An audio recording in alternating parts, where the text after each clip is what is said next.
Duh.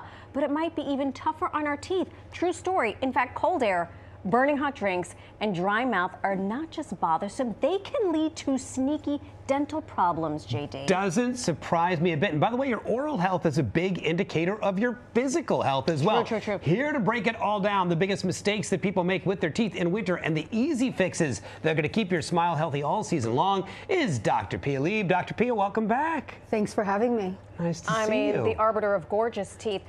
Real talk. How is the winter wreaking havoc on our teeth? Well, the temperature changes. Once we walk out in these frigid temperatures, what happens is your enamel constricts. So the biggest problem is that if you have sensitive teeth, you walk out in the cold, you feel it. Right. And the other problem is when you have a runny nose, congestion, a lot of times people mistake tooth pain for sinus issues. Oh, right. All right, let's talk about some of the culprits, some of the things that are going to be damaging to your teeth or challenging for your teeth. And we're going to start with something that breaks my heart, which is because I drink a lot of hot coffee, but hot coffee apparently can be a danger in the winter. It can, especially like the biggest trend, and everyone's doing it, is walking down the street with a hot beverage, whether it's coffee or tea.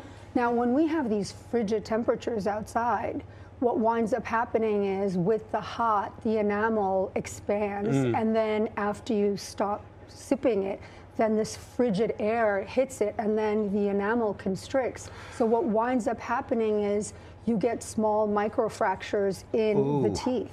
Which is permanent, by the way. So imagine like pouring a cup of hot coffee on your windshield that's cold. Exactly. Right? And then have you seen the TikTok where people are pouring hot water on their windshields and then they break? I haven't, but it does not surprise me that that's happening and happening on TikTok. So that is a thing that can. It's not as severe. Not as severe, but a microfracture. But you get microfractures, and once you wind up getting multiple ones, then you can have small chips in your teeth, like on the ridges, sensitivity. I bet that's what that is. Yeah. I'm suddenly I'm hyper aware of now my teeth. Okay, you mentioned you could the winter season, cold medicine. Bad for the teeth? Bad for the teeth, because the biggest problem with cold medicine, they all have decongestants, and that really dries your mouth out. So when you get dry mouth, the problem is that increases cavities because saliva neutralizes the acid in your mouth. And then on top of all of that, if you have dry mouth, you can get inflammation of the gums. There's complications, so try to stay away as much as possible from if you can, but hydration is key. So try to drink warm tea, stay indoors. Obviously, again, don't go outside and drink warm tea if you have a cold, because that's not going to make it any better. So when we have a cold, a lot of times people get stuffed up. That can lead to mouth breathing, and mouth breathing, same thing, also problematic, right? Same thing, because you're getting dry mouth, and once you get dry mouth, that does increase cavities, and you don't want that. You want to just stay hydrated. Hydrate. I mean, what I really love is coconut water. Okay, sure. And make sure it doesn't have sugar in it. Right, no sugar added. Right. Well, you're a dentist. You have to say that. That's right. You're required, but you're also not wrong. That's right.